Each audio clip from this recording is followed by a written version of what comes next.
Well, go on, traders. Yeah, the traders here again. All right, guys. I've been a little bit of MIA on the sidelines, just watching to see what's going on with Mullen. As I said, I'm not going to bring you any updates if I don't see something that really, will propel the stock or will bring some type of momentum to the stock. So, as you can see, Mullen has been basically trading a little bit of sideways, going to not dropping heavily, but it has. Let me just zoom out. It has been, you know, reducing steadily over the past couple of weeks. The only momentum we got is when we got the information or the update with regards to Intel, fighting the short sellers, and we got a little pop. As you can see, we have come all the way back, almost down back to the 10 cents, which is not good. We do have the votes, the shareholder votes that will be coming out August 3rd, and that will, I think, will be a make or break day again for Mullen. So the vote will entail, should Mullen go ahead with a reverse split, and a reverse split would be like 10 to 1 or 100 to 1. I'm not sure exactly where they will end up, but you know, we will see what would happen by August 3rd. But my thought on the whole thing is that if we do a reverse split, we are just setting up ourselves for, the short sellers to have more room to short the stock. That's basically my opinion. So, as you can see, we are currently at 12 cents.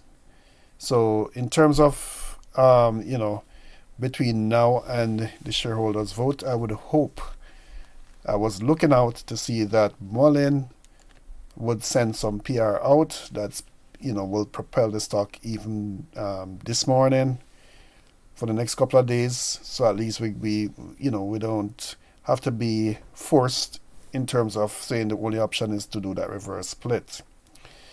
But if I jump into Yahoo Finance here, as you can see, Mullen is currently down 3%, while the rest of the market is up and it's all green. So the news that came out, I didn't even want to do a video on it, so I didn't bother. So with regards to this Soshini Native American tribe pilots Mullen commercial EVs, that's nothing to write home about. Also, Mullen Automotive announces Bollinger Motor receives $3 million job creation grant from state of Michigan. Yeah, I wouldn't even speak about that too much. What we want to see or hear is about production. They have the showcase or the event that is coming out, I think August 24th, that is supposedly allowing persons to come and view, the production that's happening, all of that stuff. But, I'm not sure if that is just all smoke and mirrors at this point. So right now, as you can see, market cap, it's actually kind of holding around 80 million. So it's at 78 now. The volume is still high on the share itself, but Mullen, as you can see, is not doing anything to help themselves. Other EVs are doing pretty well. So I would say, Lucid was, at least, it came up a little bit. Xpeng, I think it went up around 25% on Friday. But don't sleep on Neo, guys. Neo has been, steadily climbing over the past couple of weeks. I spoke about Neo some time back.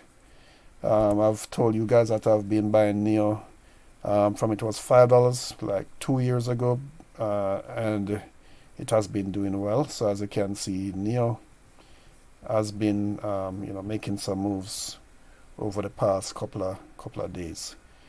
So don't sleep on Neo. But back to Mullen.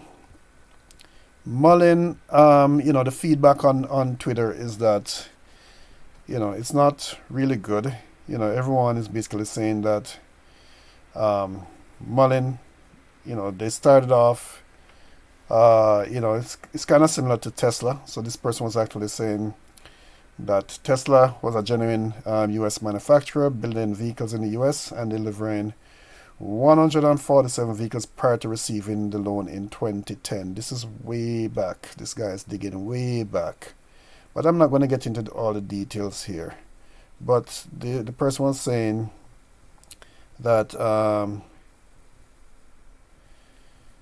let's go here. So he's saying that, so considering the 100 vehicles sold, selling vehicles at, this is Tesla, at 57,000 and up, quite a difference between Tesla and a company that still cannot move a lot of cheap Chinese vans for only 14K each. This is not my thought, this is just someone's thought I'm kind of reading here. They're also not just a Chinese EV reseller with claims of huge manufacturer, let alone a company filled with incredible poor leadership and a mountain of incredible bad decisions. I think with the chances of a massively diluted company with a grossly overpaid CEO in what is essentially a majority failing company. It's not a majority, majorly failing company, selling only a prototype and promoting tech that they basically do not have. It is tough sell to government and a huge credit risk considered that they have financed their company so poorly that not even institution will loan money to such an enormous credit risk. So this is kind of the sentiment of the shareholders right now. Everyone is pissed, including myself, because I think overall, Mullen has kind of positioned themselves, I think, in a good way in terms of all the partnerships, with Randy Maran, in terms of getting the sales out, in terms of NRTC, in terms of the service, after sales service, in terms of the leasing company, all of that stuff. They've positioned themselves well. The pilot program with the LAX, they've positioned themselves well. But all they need to do is show proof of what they're doing to say, yes, production is rolling out. And I think the stock will take off. So, sorry, I'm on new here. But let's just jump back into Mullen. So let's take a look at the options. So the options so far this morning is calls are not too bad, 3,000. I think 20,000 calls came in on Friday. For calls, open interest for this week is 20,000, thereabout. For next week, 16,000. And for the 18th, 25,000. 25th, it started going back down again to 9,000. So I think, there's still some optimism with regards to the stock leading up to maybe that showcase where, people will be invited to watch the production happening. So that will be happening on the 24th. So guys, as I said, I don't want to kind of, jump in and, shed a dark light on the stock, but just want to make sure that I touch base and let you guys know that this week will be a critical week for Mullen, and I'm hoping, fingers crossed, that we'll have some positive news coming out between now and before the shareholders vote. I'm not sure how much power each individual shareholder will have. I know that David himself have a lot of shares, but if we are to vote for not vote for a reverse split, the stock is going to end up on the over-the-counter stock market, which lends to the company not being able to maybe seek the type of finance they will require in terms of those particular markets that they will get it through if they were on the NASDAQ.